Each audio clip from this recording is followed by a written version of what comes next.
start by, oh, sorry, I just saw the hit button for the recording. So, so the way that we'll start is we'll go over some of the national and college student trends. And then we're going to focus on this theoretical framework that I'd like to present to you all called the interpersonal theory of suicide. And then we're going to put that in context of higher education. And then we're going to break out into some breakout groups and talk about how you can use the JED Foundation's strategic approach to help reduce some of the risks for our students on campus. And Grant, if we could go to the next slide, please. So this is what we're going to do that we just reviewed. All right. So thank you, Gren. We'll go to the next slide. So why are we talking about suicide? Why is it important for us to talk about suicide? Well, sadly, the numbers of deaths by suicide have only increased over the last couple of decades.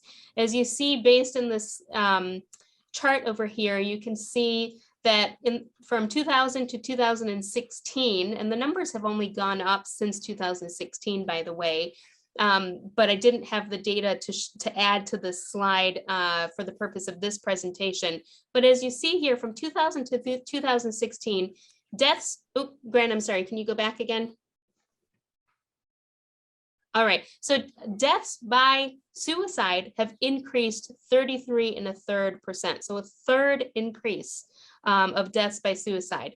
The only other number that has gone up in terms of deaths is by accidents. And if we keep in mind that accidents oftentimes are unclear whether they are in fact accidents or whether they were deaths by suicide.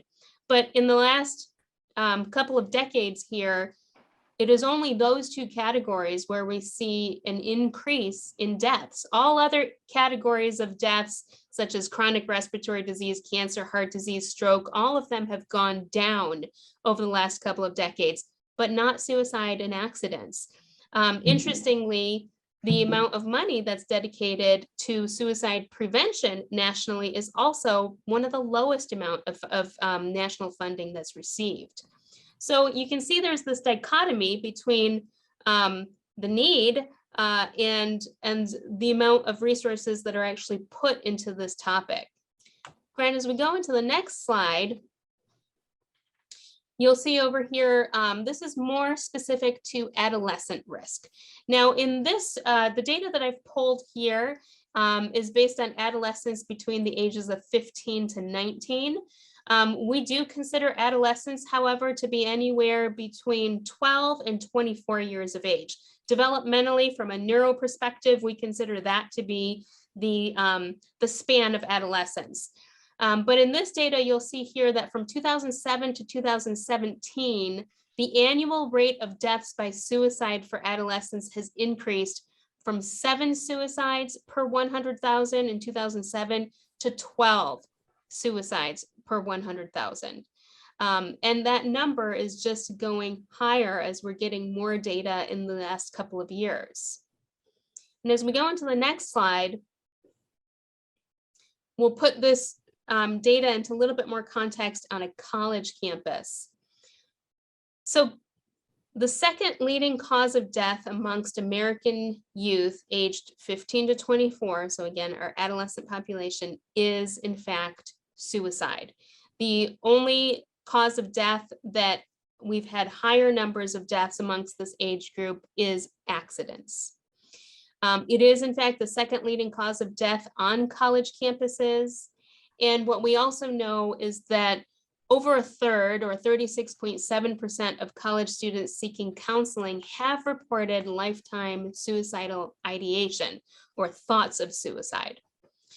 And more so, 10.6% of college students seeking counseling reported a past suicide attempt.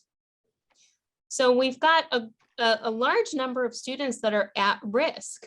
And as we go into the next slide here, you may be wondering, well, if you have a suicidal ideation versus if you've made an attempt, what's going to increase your risk? Well, the interpersonal theory of suicide, which is one of the theoretical frameworks for approaching suicide, tells us that people die by suicide because of two things. One, because they want to, or they have a desire to die, and because they are able to.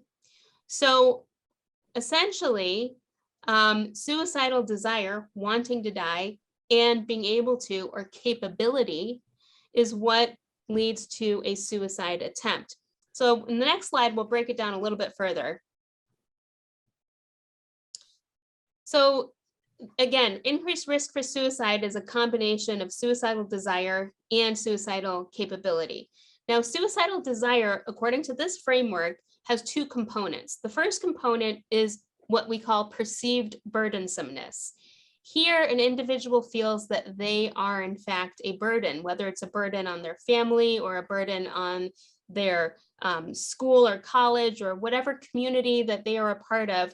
They feel that their death may be worth more than their life is to others. This is essentially, in a nutshell, what perceived burdensomeness is. The second component of suicidal desire is what we call thwarted belongingness.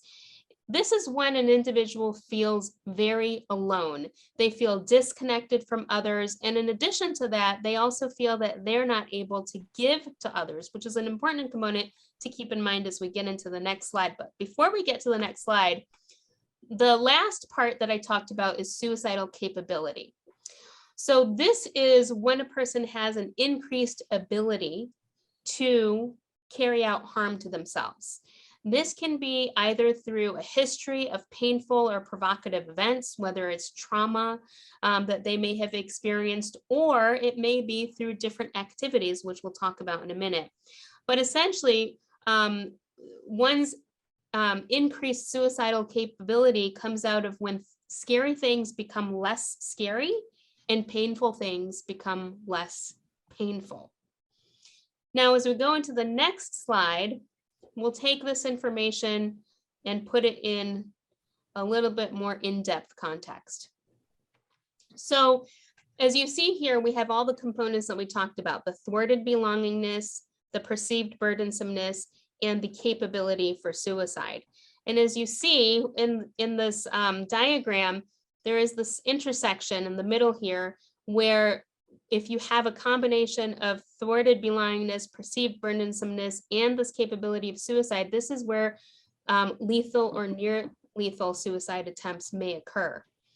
And so again, let's talk a little bit more about thwarted belongingness. So this is essentially the fundamental need that we have to connect with others. All of us as human beings have this fundamental desire to connect with others. And when we have an absence of positive, frequent perceptions of care, we may feel this sense of thwarted belongingness. This is when we might feel, like I said, whether we feel alone or that we don't belong anywhere, or that they have no one, or they don't have anybody to turn to. And in addition, they might feel that they are not there to provide support to others. That last component is another part that I want you all to sort of tuck in the back of your brains as you think about how you can approach supporting students and reducing suicidal risk. Capability for suicide, again, is this diminished fear or diminished pain response due to repeated exposure to painful and provocative experiences.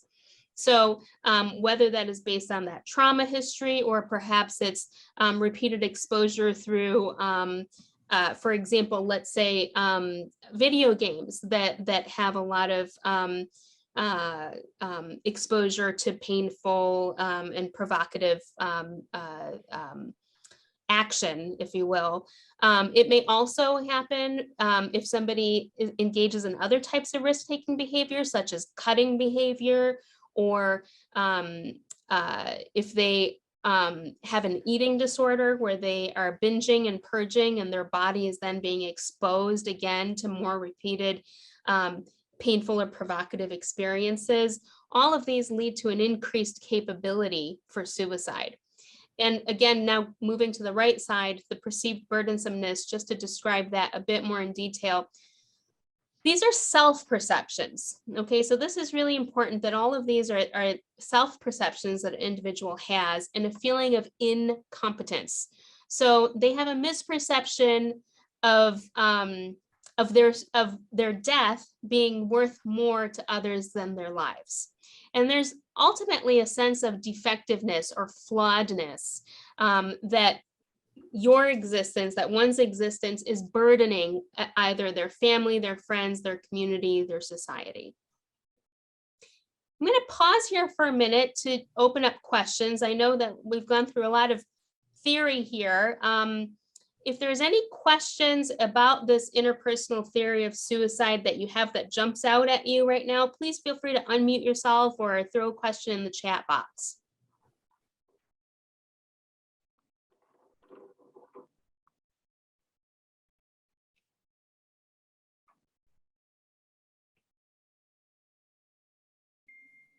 Okay, great question. So Margaret says, I heard cutting was not necessarily self-destructive.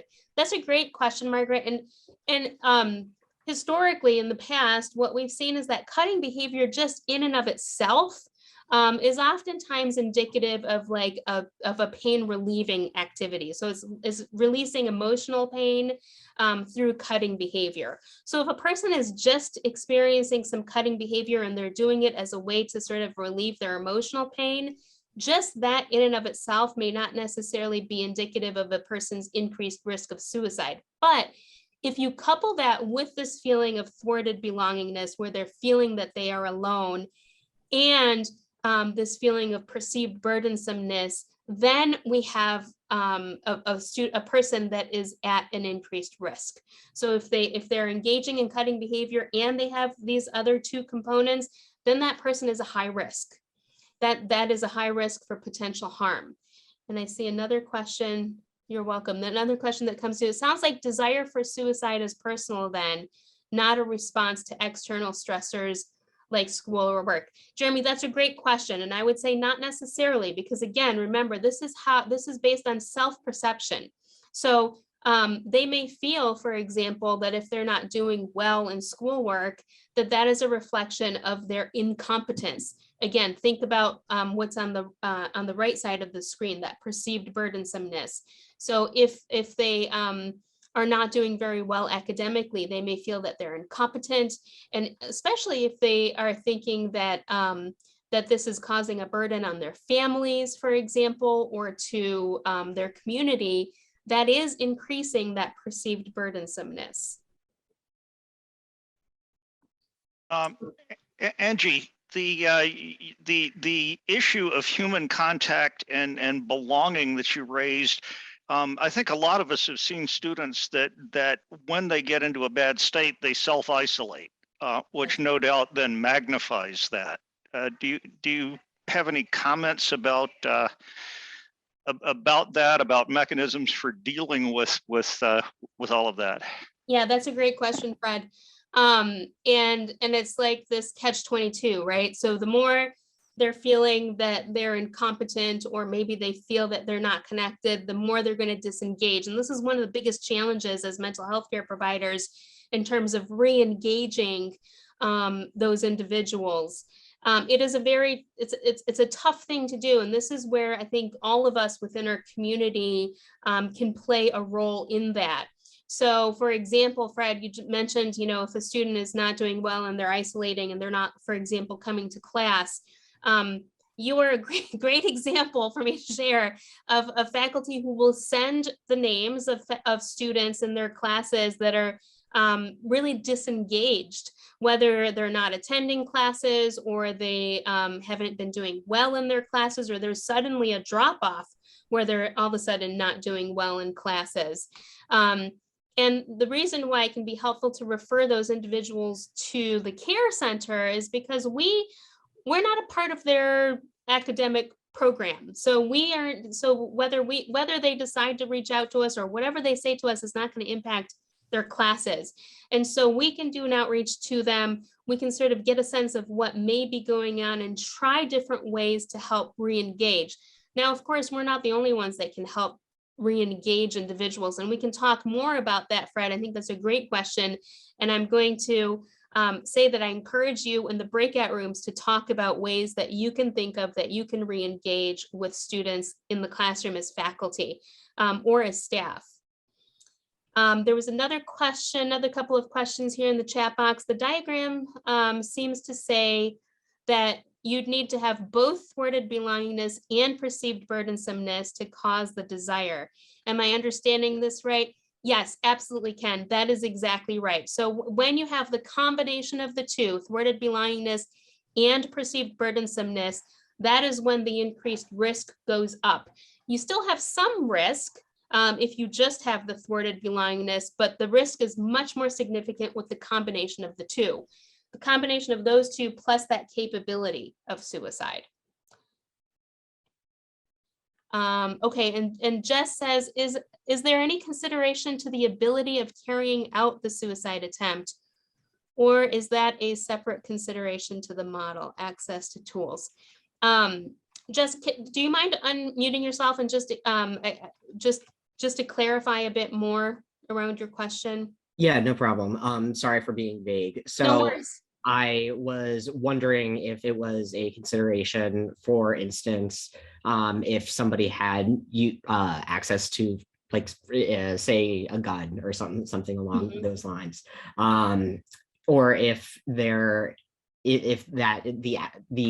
lack of access to a tool would be seen as less important in the model, because it's solely looking at the enhanced, I guess, capability for suicide.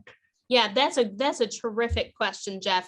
And I would argue that that is a part of that capability for suicide. So if you have access to lethal means, and you have been thinking about that access to lethal means, that is increasing your capability for suicide. So absolutely. And I would say, as we move out of the interpersonal theory of suicide and move more into suicide assessment, when we are doing suicide risk assessments with someone, generally, if any of you have done QPR training, for example, question, persuade, refer training, they essentially have you ask 3 questions. 1, have you thought about harming yourself or ending your life? 2, if you have thought about harming yourself or ending your life, do you have a method that you think you would use to carry out this harm to yourself? And 3, do they have access to that method to carry it out? If reaches that 3rd level, then of course the risk is much more significant. A person that answers yes to those 3 questions would be a very good candidate for emergency evaluation at a psychiatric unit, for example. And I'm happy to get more into that if that would be helpful, or we can continue that part of the conversation as we move in the presentation. Great questions. All right, so with that, Gren, why don't we move into the next slide? Okay, so many of you might be asking, well, so what's my role in all of this? Well, one of the most important factors for you all to consider is that typically faculty and staff are the first to encounter distressed students on campuses. Students are not likely going to first show up in our office. They're more likely going to show up to those that they already have an established relationship with. So that oftentimes can be a faculty that they're taking a class with, or it may be an academic advisor. And they can share these concerns with you in a variety of ways. Sometimes they'll come to an office hour, or they might pull you aside in class. Sometimes it's sending an email to you. And we've had many instances of faculty who've received emails that certainly are concerning. And many times I have had faculty reach out to me when they've gotten an email that they're concerned about. I can tell you this, that if you receive an email that you're concerned about and it's after hours, and you may or may not be able to reach, for example, me during that time, what I would recommend is anytime that you have a concern, please consult with somebody either through CAPS, Counseling and Psychological Services. They have a counselor on duty, or a COD, that is available during regular hours, and they also have counselors that are available after hours. So 24 hours a day, 7 days a week, 365 days a year, they're available. And I actually have utilized them myself many times when I needed to consult with an additional person on some next steps. So that is a great resource, and we'll share with you the contact for the CAPS counselors. You just call the main line, and if it's after hours, you hold and you press, I think, 1 or 0, and you get connected with a counselor. Also, someone raised earlier, and I apologize, I don't know, Ken, if that was you or someone else, who said that had asked whether academic problems are an indicator of a larger problem, or it could be an indicator of suicidal risk. And certainly academic problems are an indicator of a larger problem. As we work with college students, many of you may be familiar that when we are evaluating someone's level of distress, we look at whether it's impacting their functioning. And as students, one of the easiest ways for us to assess their level of functioning is through their grades. In a general population, that might be, how are they doing in their workplace environment? It may also be, how are they doing in their home lives? But it's very easy for us to look at the academics and be able to see whether there is this impact on their functioning. And so you all have this access to this rich data that is really helpful for us. And this is where many faculty will send students that are not only disengaged, as I mentioned earlier, so students that are either not attending or have stopped attending, but also they will send us contacts for the students that are not doing well in their classes, because even if it's not a risk for suicide per se, it is an indication that there's some distress going on, something that they could use some assistance in. So your role really can be a positive and crucial one in helping identify the students in distress and helping to assist them find the resources that are available for them. So what exactly can you do? As we go into this next slide,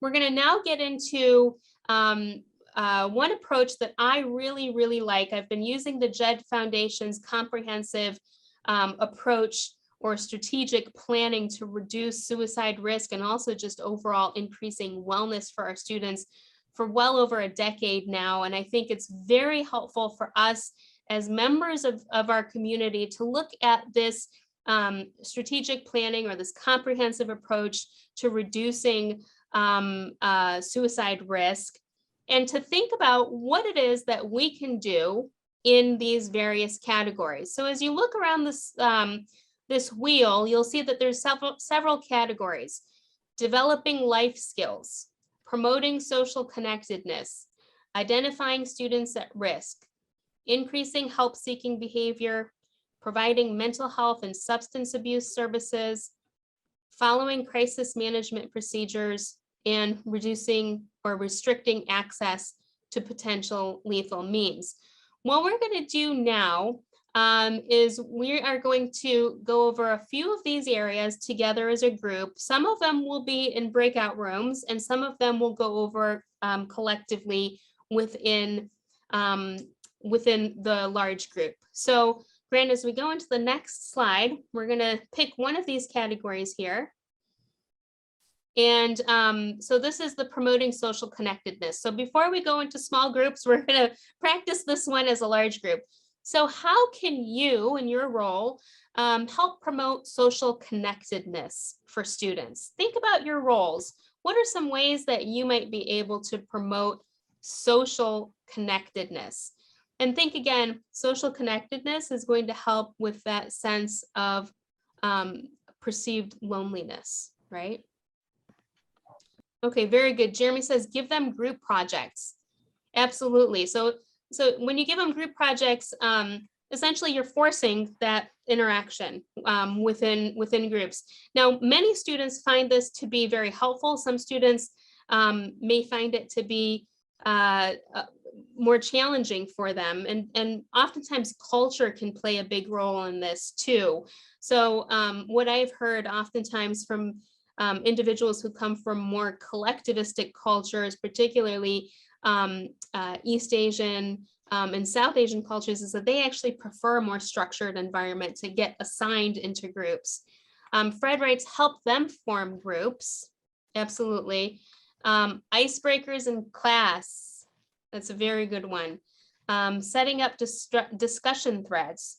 Absolutely. Also teaching some teamwork strategies, how to be a good teammate, how to support one another on a team. Encouraging participation in the hashtag random channel on our Slack channel. Very good. Checking in on student teams throughout the term, providing ways to report and discuss issues of concern. This is a lot of really rich ideas and suggestions in here. Anybody that has put these suggestions in here, feel free to unmute yourself and share more if you would like. There's also the question of if a student is feeling alienated, doesn't assigning them to groups make more sense? Yes, so Gail, that's why maybe having some options around assigning them to groups versus forming groups. Fred, do you want to talk a little bit about that? I know you said forming groups in your in the chat here. Can you tell us a little bit about how you do that? So I'm not going to claim a huge amount of success here. I think there may be other people on the call that have done better.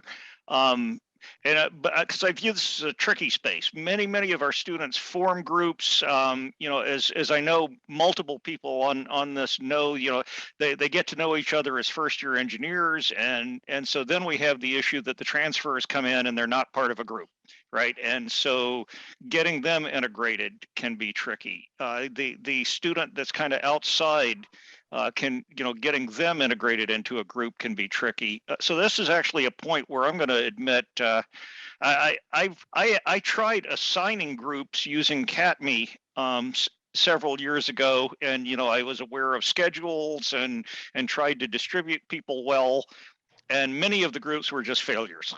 They just never met despite the benefits that would have, so this was actually homework groups, not project groups, and they would not get together. And so this is the study buddies stuff seemed to be working pretty well. And then as far as I can tell, it's disappeared as they try to commercialize. I haven't been able to reconnect with them. So that I'm throwing that out as a need rather than a personal success. And Fred, can you talk a little bit about Study Buddies? Is it an app, or what was it that you were using? So Study Buddies started out as a couple of University of Michigan students said, hey, we need to facilitate this. And I don't know exactly how they were doing the matchmaking, but you could register your class, students could join in, and they would put students together in homework teams. And students seemed to like it, and it seemed to be successful. Then I think they graduated and they decided they were going to commercialize. They were going to make this a commercial service. And as far as I can tell, they haven't rolled it out yet. I assume they're still working on it, but it's left a void. Just putting a call on discussion channels like Piazza has a standard way of saying, okay, let's form a group, and you can do that through other threads. But helping students form these is something that I've had no real success with. Anybody else on the call here maybe has had some success on that?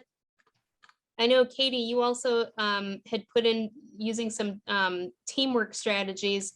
I'm curious to hear how you use that in the context of the classroom. Maybe others might benefit from hearing about that.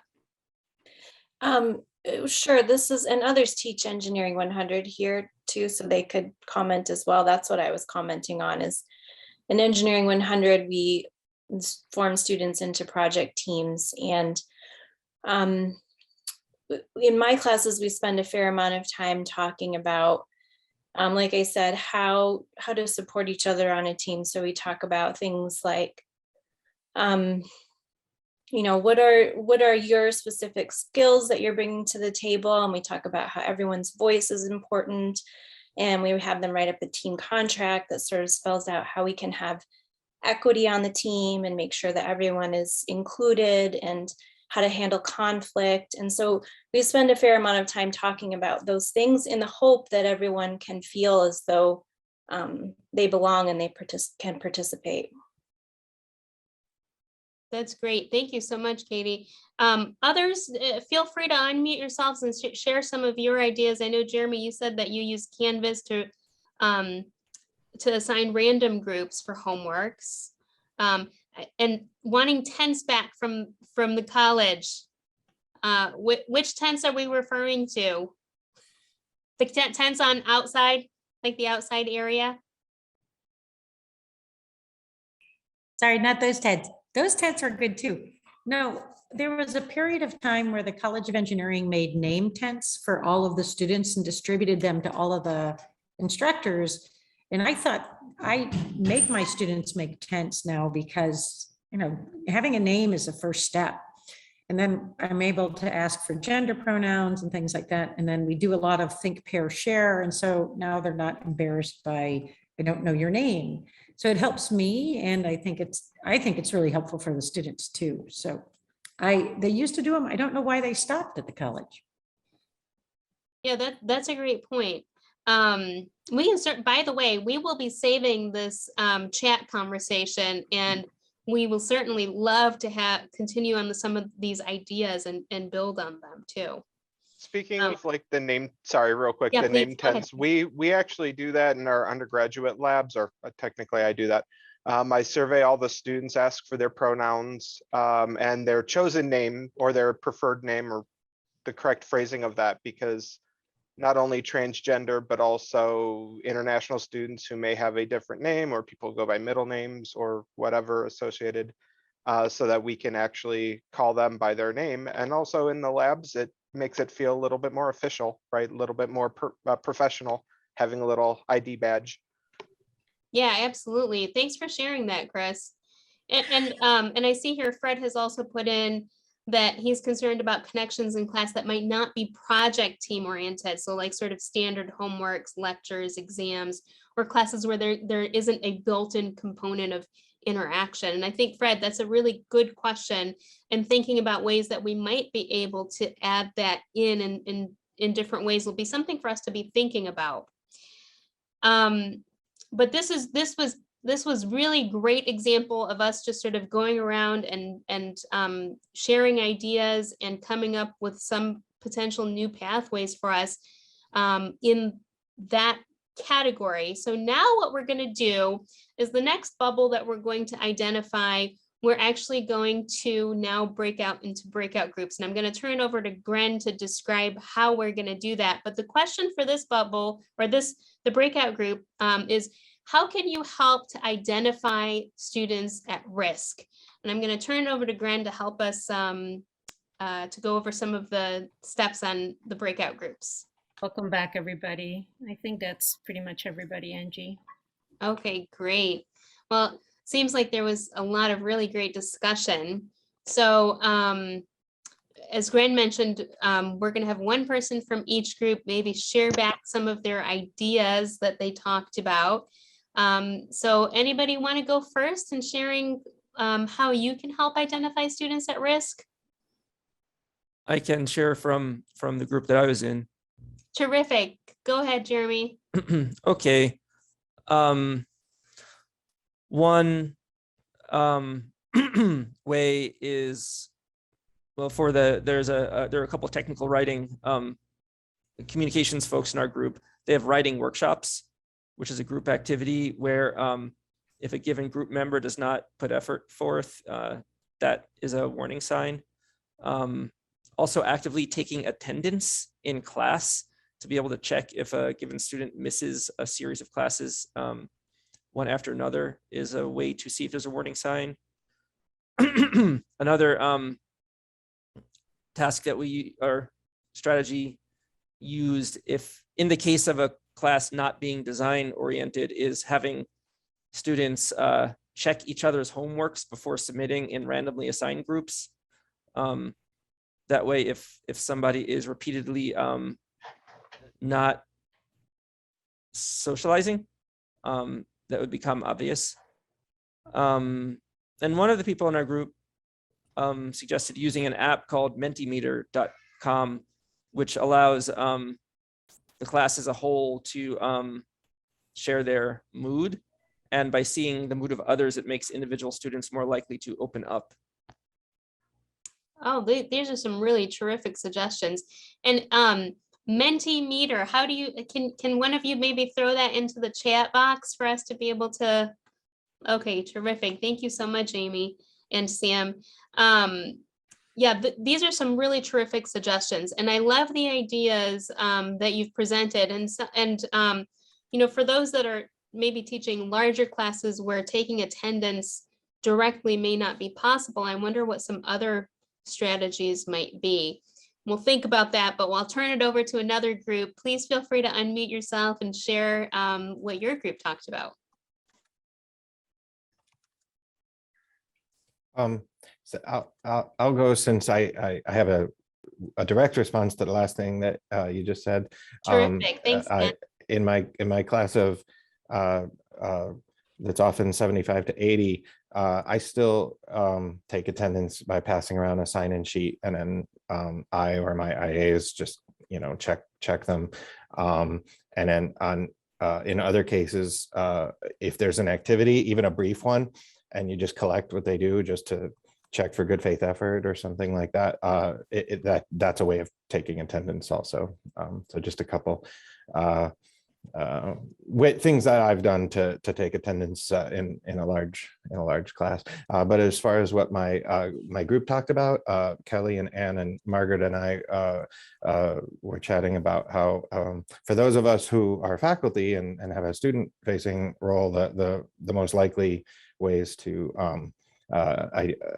identify folks at risk tends to come through performance issues, like either not attending or not turning in assignments. And then secondly, occasionally students will just approach us and talk about those things as well. Thank you so much, Ken. I'm really glad that you mentioned that you're right. Oftentimes performance-based measures can be a good way to identify.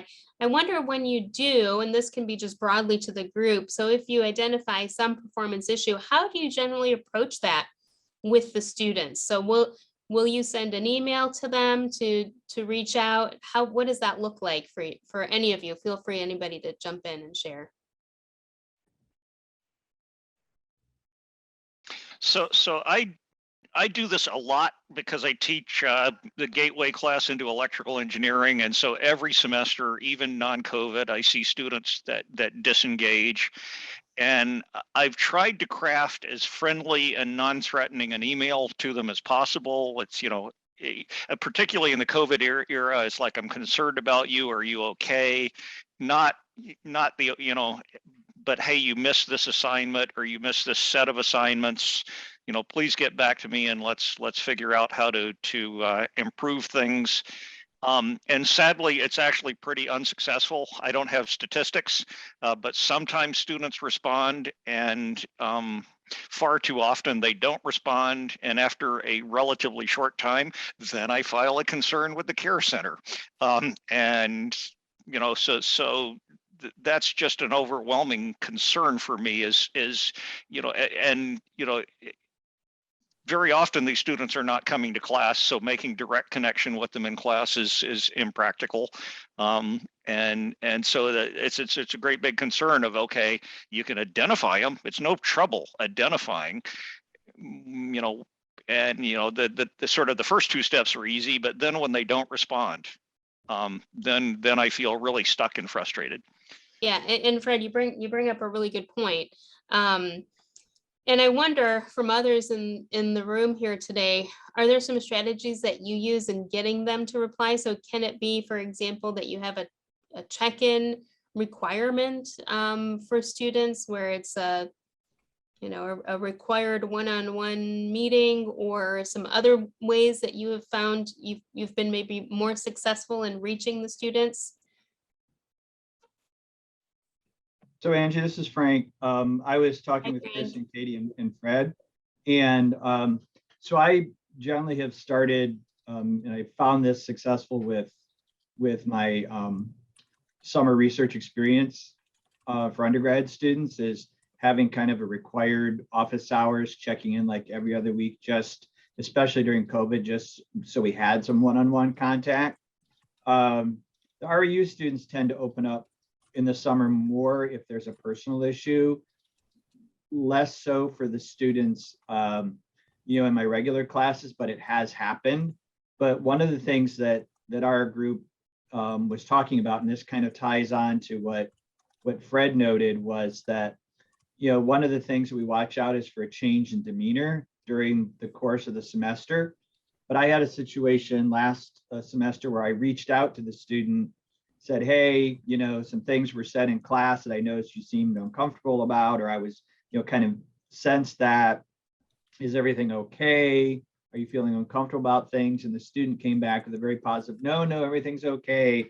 And then, at the end of the term, they just like opened up and things were not okay, right? But they didn't feel comfortable until then. And so one of the things we were talking about was how we can lower the barriers to them feeling comfortable sharing. So in this case, it wasn't like the student not answering an email. They answered the email, but they just passed it off as no, everything's okay. And so I know Katie had some. Katie, do you want to mention? Don't mean to call you out. Do you want to mention, the observation you made about willingness of students to talk? Yeah, it's just an observation based on my experience and also a conversation we had in TechCom recently, which Ken and others were a part of too, where we noticed some difference by gender, where some of the female faculty were feeling like students, I can speak to this, students, I get a lot of unsolicited personal information. I'm feeling really terrible. This really terrible thing happened to me. Those kinds of things I get fairly frequently. And it seemed like the male colleagues were getting that less frequently. And then I guess I can call out Ken then and to continue the thread, who teaches both tech, comm, and engineering. And he was noticing a difference by way of whether or not he was the engineering named faculty, he was getting less. Anyway, you can say more about that, Ken. Sure. Yeah, I was on my own controlled experiment for this. I noticed when I teach in a tech comm role, that does happen more. And when I teach in a technical role, it happens less. So I think there could be a correlation with subject matter, interestingly. That is very interesting. Looks like this could be an area of research for some folks to go to look into, right? But no, these are a lot of really interesting. I appreciate hearing this because it helps us to know, some of the challenges and just areas that you all have been noting in your experiences as we approach students. I did want to quickly answer a question that came into the chat from Anne regarding, are there times when faculty notify student services regarding no attendance participation and we call DPS for a wellness check? Short answer, Anne, yes, we do. So our office, the Care Center, we are responsible for doing what we call wellness checks. We start with an email. We tell them that we're starting a wellness check, that we have some concerns, we want to connect with them. We follow up with a phone call. If we have no response, then we do let them know that we'll be contacting UMPD to do a welfare check. And we do several dozen of those throughout a semester. And most of the time, I would say 95% of the time, we do end up getting a response from students, but it's a good way to connect with them. And most of the time they do need some support. So it's a good way to connect with them. Do we have another group that would like to share out before we move on?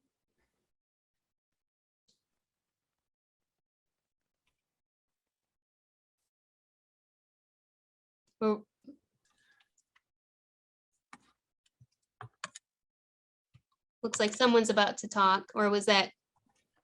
All right.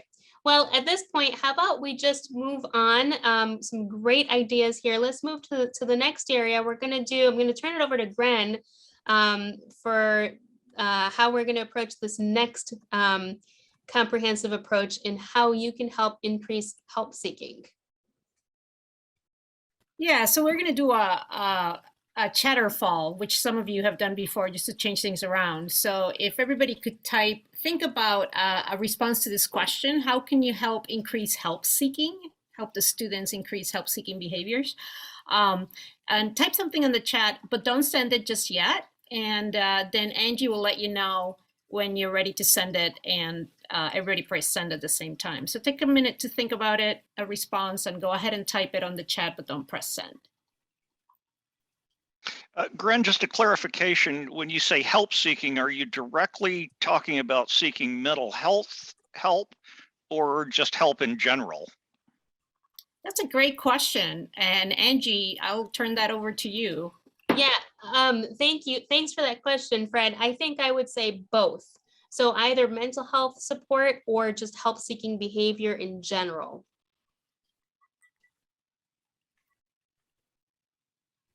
So think about your roles as faculty, your roles as staff. How can you help to increase, or how do you currently help increase their help seeking behaviors? And we'll give everyone another minute here.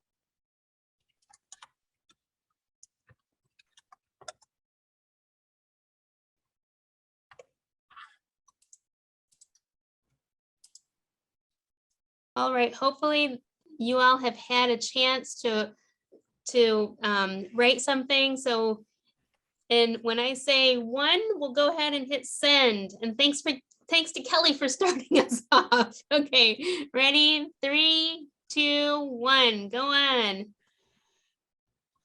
Awesome. All right, let's take a look through some of the responses here. Some really great ideas. Normalizing, as Kelly said, that everyone has struggles. Absolutely. Sharing personal examples of challenges. Welcoming students to reach out to you. Invite them to share challenges. Present an open door vibe. Absolutely, Kelly. And by the way, you all, for those of you that may not be familiar, CAPS has a handbook for faculty on how to maybe make some of this more normalized and an open environment. If you haven't seen it, we will include that link to the handbook for faculty and staff later on. Alan says, modeling it as an instructor. In my instance, stories in a workshop about imposter syndrome or having another instructor share their story of other wellness issues. Absolutely, Alan. So along the same vein with Kelly and normalizing and making sure that they know that we're human and we experience some of these challenges just like they do. For academic help, Fred says, give credit in some small form for just asking a question. For mental health, describe it as medical help, not mental health. And Fred, that's a really good point, because for some students, there is the stigma where they don't, they may not see it as a health issue. They may see it as something that they may not be, that they're lacking in some way. And as we think again about that interpersonal theory of suicide, that may fit into this perceived burdensomeness category. And so reframing it as a medical issue can be really helpful. Jeremy says, give links to C.A.R.E and CAPS on the course syllabus and Canvas page. Absolutely. I always think that it's helpful to put that on the course syllabus and Canvas pages. And you can also reiterate throughout the semester about the resources that are available. Ken says, depending on the situation, perhaps share my own use of counseling. Absolutely. Again, normalizing the situation. Announcement at the beginning of the course, Chris says, to show that you understand that people have mental health issues and that you're available to discuss these issues. I feel like this lessens the scary professor viewpoint from the students. Absolutely, Chris. Frank says, I talk about the fact that this has been helpful to some of my past students working with C.A.R.E. Always appreciate that, Frank. Amy says, in ISD, we've worked a wellness week in the past semester so that we're talking more about resources that are available on campus and how to reach out for help with these resources and encourage help seeking throughout the semester. Absolutely. It's important to continue to remind them of the resources throughout the term. And Amy Pavlov says, share resources and links about CAPS and CARE frequently. That's exactly right.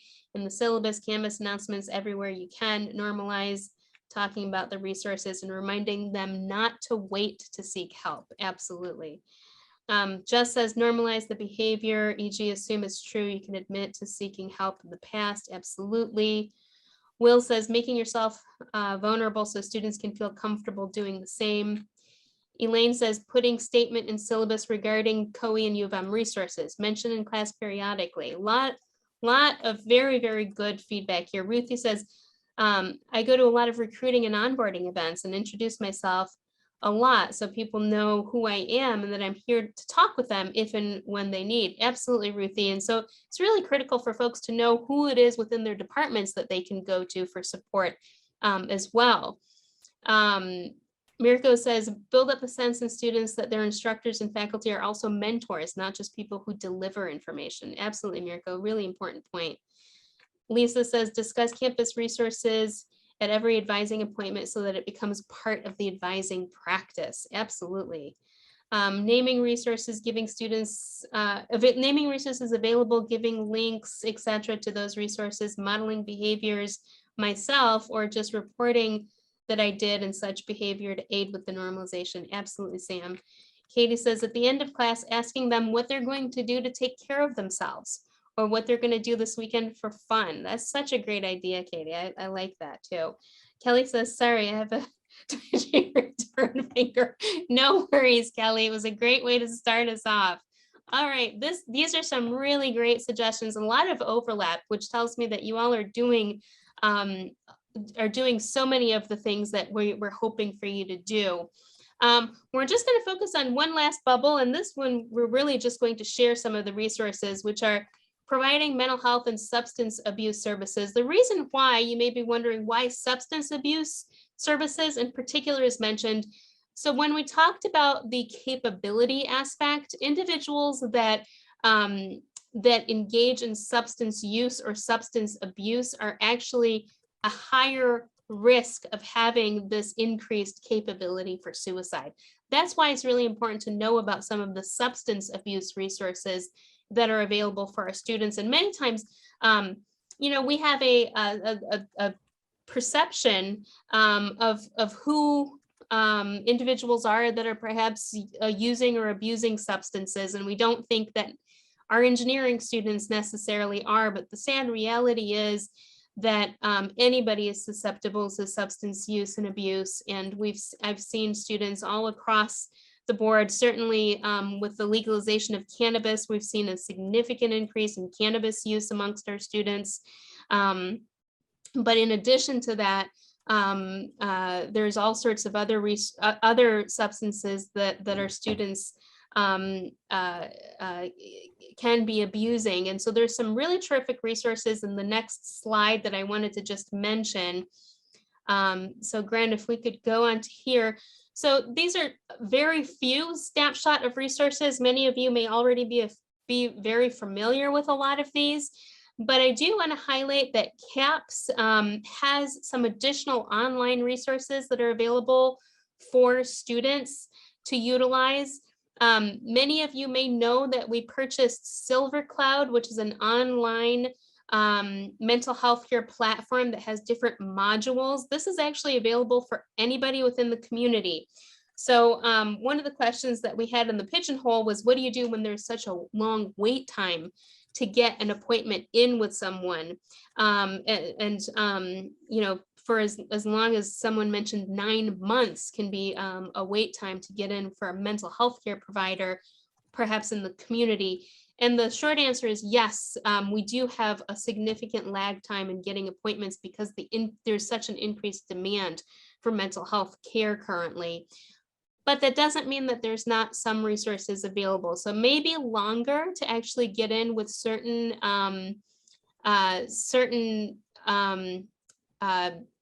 clinics. For example, it may be a longer wait time to get an appointment at the U of M Depression Center than it may be to get an appointment at a smaller clinic like Lotus Consulting, for example. And so our office can help students sort of navigate some of those local community providers and get them connected. We have relationships with several of the community providers on campus, and CAPS, as I was mentioning, has a lot of these online platforms, including Silver Cloud, which have various modules. Silver Cloud and many of these online platforms can be helpful for those that have mild to moderate symptoms of depression, anxiety, and other conditions. There's another platform that CAPS has recently purchased called Together All, and this is actually a platform that's monitored, and it's a peer-to-peer support type of online support. It's clinically moderated, but it's a peer-to-peer mental health community. And students can use that anonymously to seek and provide support to others. It is available on the CAPS website. Just to name a few other noteworthy CAPS programs, there's a new program called Let's Talk that provides students with an informal private consultation with a CAPS staff member. So this is a CAPS clinical staff member. And these are really easy to schedule. They're virtual through Zoom, and they have various drop-ins available for individuals. They are very solutions focused and very brief, but they are available for those that might need to at least connect with someone more immediately. In addition to that, CAPS is also hosting a few different workshops that are targeted for our engineering students. We'll send you the link of some of those workshops that are specific for engineering students. And they also have something new this semester, which I think is just terrific. They're calling it TIC Talk. So like TIKTALK. And what TIC Talk is it's a speed friending program, so that you can actually log on and meet people for like 3 minutes each, and then they swap you through to meet others. It's a really great way to get connected with other peers and build their community that way. The University Health Services also has both psychiatry services and social work services. They're linked here. Psychiatric Emergency Services is a great resource for you all to know, in addition to CAPS after hours line. Psych-ER or Psych-PES also is available 24 hours a day, 7 days a week for consultation. So if you have some concerns, any time of the day, you can call and consult with them. And as Gren said, we will be sharing these slides with others. At this point, I know we've got a few minutes left here, and I know there's several questions. We will put these questions that have not been answered yet into the pigeonhole, and I will reply to all of them and have answers available for folks. But I do want to open it up for just these last couple of minutes. If anybody has a question that they'd like to ask before we end for today.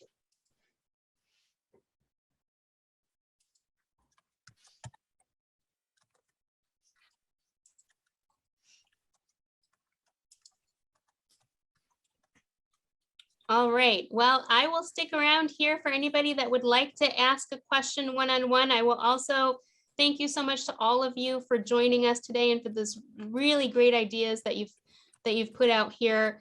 And we are going to be working on a way to be able to make this presentation accessible asynchronously for any of your colleagues as well. Thanks again to everybody for joining us. And like I said, we'll stick around. Thanks so much. Is this still being recorded? Oh, can we stop the recording at this point, Gren? Thank you.